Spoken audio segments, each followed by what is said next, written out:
I never thought my sister's wedding would end with me being screamed at by an entire banquet hall. It all started with a toast. A stupid, drunken toast that I didn't even plan to give, but once I had the mic in my hand, it was like the truth just poured out of me. And when I finished, the entire room went silent. Everyone was staring at me, mouths slightly open, forks frozen in the air. Then my mom hissed, "What the hell is wrong with you?"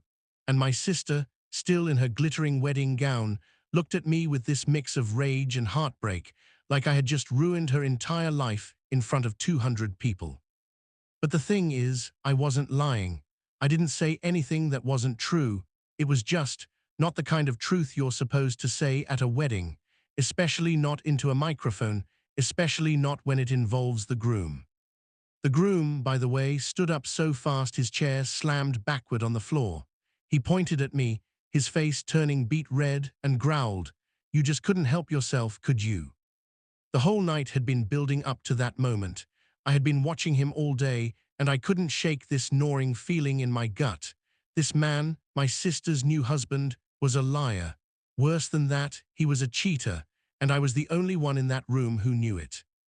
See, 2 weeks before the wedding, I caught him at a bar, not just drinking, not just having a harmless night out. He was with another woman, sitting way too close, touching her hair, whispering into her ear. And when he kissed her, I froze. I didn't even know if I should tell my sister. She was so excited about the wedding, so deep in the planning chaos. I thought maybe it was a one-time mistake. But then he saw me. Our eyes met across the bar. He knew I knew. And instead of panicking, instead of looking guilty, he just smiled. That smug, slimy smile that burned into my brain. He knew I wouldn't say anything. He was daring me to. So when I had the mic in my hand at the reception, my heart pounding, all I said was, "Some people here might think marriage is about love and loyalty, but I think marriage is also about honesty, and I just hope my sister knows who she's really marrying." The room erupted after that. People gasped, some whispered, and a few shouted things like, "Sit down." My dad stood up and tried to take the mic from me, but my hands were shaking and I gripped it tighter. My sister's face turned pale and she stammered, what are you talking about?" The groom stormed over, towering above me, his fists clenched at his sides. "You don't know what the hell you're talking about," he spat. "You're just jealous because I actually built something with your sister instead of wasting my life like you." That hit me hard, but I didn't back down. "Really?" I shot back, my voice cracking but loud enough for everyone to hear. "Then explain why I saw you kissing another woman 2 weeks ago at O'Malley's bar, or do you deny it?" You could hear a pin drop after that. My sister slowly turned her head toward him, her lips trembling. "Is that true?" she whispered, her bouquet slipping slightly in her hands, and for the first time that night, I saw his face crumble. He stammered, actually stammered. This man who had been so smug, so untouchable, suddenly looked like a deer caught in headlights. It's not what it looked like," he muttered, his eyes darting around the room as though someone might come save him. But no one did. The guests were whispering, leaning in, phones already out to record what was quickly becoming a wedding horror story. My mom kept saying my name under her breath like a prayer, "Please stop, please stop, please stop." My sister's hands were trembling so hard she nearly dropped her bouquet. "Answer me," she demanded, her voice breaking. "Was it true? Were you with another woman?" And that's when he made his fatal mistake. Instead of denying it, instead of falling to his knees and begging for forgiveness, he laughed. A short, bitter laugh that sliced through the silence. "You're really gonna believe him over me on our wedding day?" The crowd turned. Suddenly, I wasn't the crazy sibling ruining the reception anymore. I was the guy who might have just saved his sister from marrying a snake. My sister's maid of honor actually gasped so loud people looked at her. Then she whispered, "Oh my God, I knew it." That set my sister off. "What do you mean you knew it?" she snapped, rounding on her best friend. "You knew something and didn't tell me." The maid of honor shrank back, her cheeks blazing red. Listen, I didn't know for sure. I saw some texts once, but I thought maybe it was like a joke. I didn't want to ruin anything." My sister's face hardened, her eyes narrowing as she turned back to her husband. "So you've been doing this for a while, it's not just once." Her voice cracked on the last word, and I swear my chest physically ached watching her heart break in real time. By now, half the wedding guests were on their feet, whispering and pointing. The DJ had killed the music. The servers were frozen in place, holding trays of champagne. It was chaos, but the kind of chaos you couldn't look away from. The groom's mask slipped completely. He slammed his hand down on the table so hard glasses toppled over. "You don't get to stand there and judge me," he snarled at my sister. "You think you're so perfect? You think your family's so much better? Your brother's a loser, your parents are broke, and you." "Shut up," she whispered, and it was so quiet, so deadly calm, that the whole room froze. I'll never forget her face in that moment. Tears were streaming down her cheeks, but her jaw was clenched, her eyes burning with this raw fury I'd never seen before. "You don't get to humiliate me like this," she said. "Not in front of everyone, not ever again." And with that, she tore the wedding ring off her finger and hurled it straight at his chest. The ring hit him square in the chest and clattered onto the floor. The sound echoed in the stunned silence like a gunshot. He bent down to pick it up, but when he looked up again, his face was twisted with pure rage. "You're making a mistake," he growled. "You think anyone here actually cares about you? They're just here for free food and booze. I'm the best thing that's ever happened to you." Someone in the back shouted, "Sit down, man," and the whole room kind of shifted, like the tide was turning against him. My dad finally stepped forward, putting an arm in front of my sister protectively. "That's enough," he said in a low, firm voice. "This wedding is over." But the groom wasn't done. He jabbed a finger in my direction. "This is your fault. You ruined everything," he roared. His voice cracked, and I swear he was on the verge of completely losing it. At that point, the groomsmen tried to intervene. Two of them grabbed him by the arms, but he shook them off violently. "Don't touch me," he barked, nearly toppling one of them over. Guests started backing away, tables scraping across the floor as people made room. And then he lunged at me. For a split second, all I saw was his fist coming toward my face. But before it landed, one of my cousins tackled him to the ground. The whole room gasped as chairs tipped, glasses shattered, and the groom let out this guttural yell.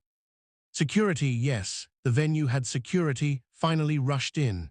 Two burly guys grabbed him by the shoulders, hauling him to his feet while he thrashed and cursed like a wild animal. "This isn't over," he screamed, spittle flying from his mouth. "You'll regret this." They dragged him out through the double doors, his shouts echoing down the hallway until they were swallowed by silence. The doors slammed shut. For a moment, no one moved. Then the whispering began again, buzzing like static around the room. Phones were out everywhere. People had recorded everything. My sister was shaking so badly she could barely stand. I rushed to her side, but she pushed me away at first. "Why didn't you tell me sooner?" she sobbed. Her mascara was streaking down her cheeks, her veil half fallen out of her hair. "Why did you wait until now?" I didn't have an answer, not a good one anyway. "I thought I was protecting you," I whispered. "I didn't want to ruin your day." She laughed, a sharp, broken sound. "Well, congratulations, it's ruined." I just stood there, my throat tight, every eye in the room burning into me. Part of me wanted to run, just disappear and never face my sister again. But another part, the stubborn part, kept saying I did the right thing, that truth, even when ugly, was better than her living a lie. The maid of honor stepped forward then, putting her arms around my sister. "Hey, it's not your fault," she whispered. "None of this is your fault." My sister broke down, sobbing into her friend's shoulder, her whole body trembling. My dad turned to me, his expression unreadable. "We'll talk later," he said in that tone that meant both disappointment and something else. Maybe gratitude, I couldn't tell. Meanwhile, half the guests started filing out, murmuring to each other like they'd just witnessed a car crash. Some looked sympathetic, others just looked entertained. An hour later, the banquet hall was nearly empty. The cake sat untouched, champagne glasses half drained, the band awkwardly packing up their instruments. My sister sat at the head table with her face buried in her hands. I sat across from her silent. The weight of everything I'd just detonated was crushing me. Finally, she looked up, her eyes swollen red. I hate you, she whispered, my chest clenched. But then she added, just as softly, and I love you, I don't even know what to feel right now. I swallowed hard. I'll take the hate if it means you don't end up stuck with him, I said. I'd rather you scream at me forever than cry yourself to sleep next to him every night. That night, after everyone had left, we drove home together. The silence in the car was unbearable, broken only by her quiet sniffles. When we pulled into the driveway, she just sat there, staring out the window. Finally, she asked, "Did you really see him?" Like, no doubt. Her voice was small, fragile. I nodded. I wish I hadn't, but yeah, I saw everything. She leaned her head against the steering wheel and let out a shaky breath. Then, I guess you saved me. I just don't know how to forgive you for when you did it. Her words cut deep, but at least they weren't a total rejection. At least, for the first time that day, there was a sliver of hope. The following morning, my phone blew up. Texts, missed calls, voicemails. It felt like the entire town knew what had gone down at the wedding. Clips of the fight were already on social media. One video had over 10,000 views, with comments like, "This is straight out of a Netflix drama," and "That brother deserves a medal." But not all the comments were kind. Some said I was an attention seeker, that I wanted the spotlight. Others claimed I ruined my sister's special day out of jealousy. Reading them made my stomach churn, even though I knew none of them had the full story. My mom called first thing. "You couldn't wait until after the wedding. You had to humiliate her in front of everyone." Her voice cracked with anger. "You're her brother, not her executioner." I just sat there listening, guilt gnawing at me. When she hung up, I stared at the ceiling, wondering if I'd destroyed my family forever. That afternoon, my sister finally texted me, "Come over." When I arrived, she was in pajamas on the couch, wrapped in a blanket, her eyes swollen like she hadn't slept. For a second, I thought she was going to yell at me again, but instead, she just patted the seat next to her. We sat in silence for a long time, the TV flickering in the background. Finally, she said, "He texted me." My chest tightened. What did he say? She showed me her phone. Dozens of messages all over the place. Apologies, excuses, anger, threats, and finally a pathetic, "I still love you, baby. Don't listen to your brother." She tossed the phone down in disgust. I can't believe I almost married that psycho. We ended up talking for hours. She asked me every detail about that night at the bar, about what I'd seen. I told her everything, the hand on the other woman's thigh, the kiss, the smug smile when he saw me watching. By the end of it, she wasn't crying anymore. She was furious. He thought he could play me. He thought I'd never find out. Her voice was sharp now, full of anger instead of heartbreak. And then she turned to me. "You were right to tell me. Even if you picked the worst possible time, you were right." It felt like 1,000 pounds lifted off my chest.